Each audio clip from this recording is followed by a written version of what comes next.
Dear students, non finite और finite verb के identification में या पहचान में एक प्रॉब्लम आ रही बच्चों को। बार बार बच्चे उसमें कंफ्यूज हो रहे हैं और कुछ कंपटीटर्स भी कंफ्यूज हो रहे हैं। तो उस प्रॉब्लम को आज देखते हैं। एक शॉर्ट वीडियो है और आपकी समझ में आ जाए तो इसको लाइक कर दें, शेयर कर दें और सब्सक्राइब तो कर ही लें, ठीक है। क्योंकि वॉचिंग जो है नॉन सब्सक्राइबर से ज़्यादा आ रही है, तो सब्सक्राइब कर लो जब आप वीडियो वॉच कर रहे हो तो। खैर, अपनी जगह पे आ जाइए। जैसे हम एक सेंटेंस लिखते हैं, ही इज रनिंग, इसका टेंस कौन सा है?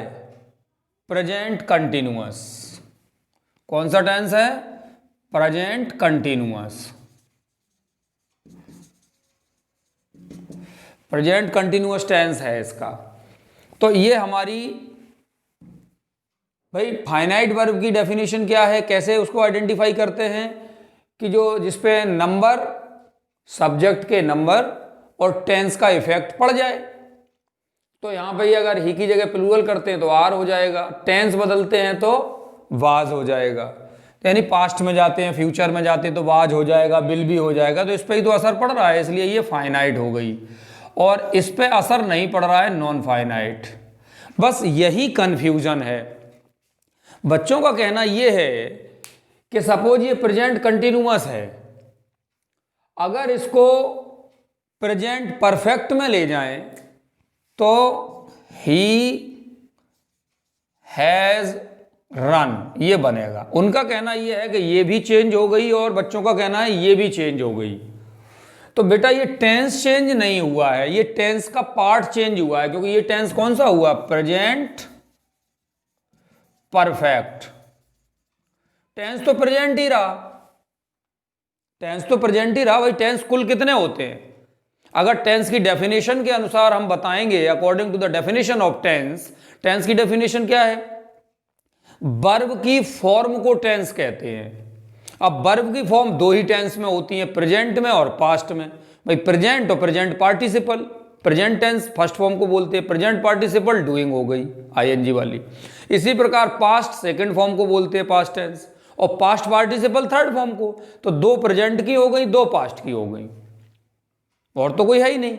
चलो मान लेते हैं फ्यूचर भी टेंस है, जोड़ घटा के वो बिल सेल मॉडल होते हैं, तो मॉडल के हिसाब से काम इसमें किया जाता है, तो वो भी टेंस मान लिया। तब भी यहां टेंस चेंज कहां हुआ? यहां तो टेंस चेंज हुआ ही नहीं, क्योंकि प्रेजेंट टेंस है और ये है इंडेफिनिट, कंटिन्यूअस और परफेक्ट और परफेक्ट कंटिन्यूअस, ये पार्ट्स ऑफ टेंस हैं, ठीक है ना। टेंस तो तीन ही है, ये मान लीजिए। कितने हैं? Present, past and future. अब अगर इसको पास्ट में ले जाते हैं तो इज की जगह क्या हो जाएगा? वाज। लेकिन रनिंग पे कोई असर नहीं पड़ेगा। अगर प्रेजेंट कंटिन्यूअस का टेंस चेंज करोगे तो टेंस चेंज कहां पहुंचेगा?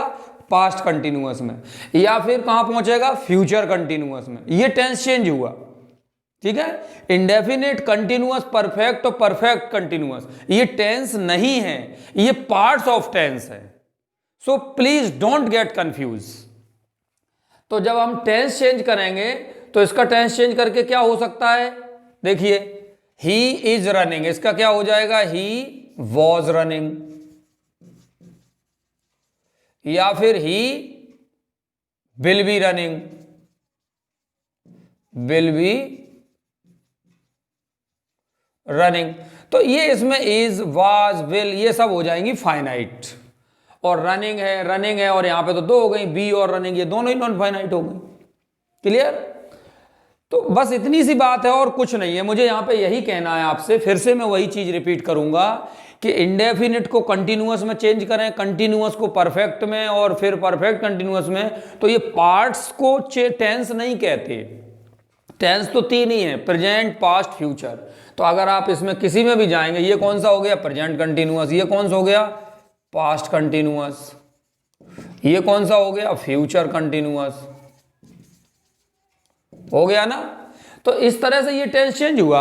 अच्छा, इसमें देखो नरेशन में कहा जाता है टेंस चेंज करेंगे, कहा जाता है ना, नरेशन में टेंस चेंज कहा जाता है। तो क्या टेंस चेंज होता है? Indefinite past indefinite, present indefinite past indefinite में चेंज हो जाता है तो टेंस चेंज हो जाता है।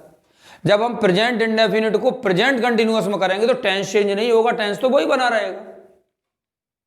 टेंस का पार्ट बदला है, टेंस तो प्रेजेंट का प्रेजेंट ही है।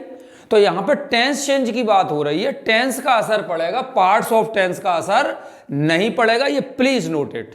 थैंक यू, मैं समझता हूं आपकी समझ में बात आ गई होगी।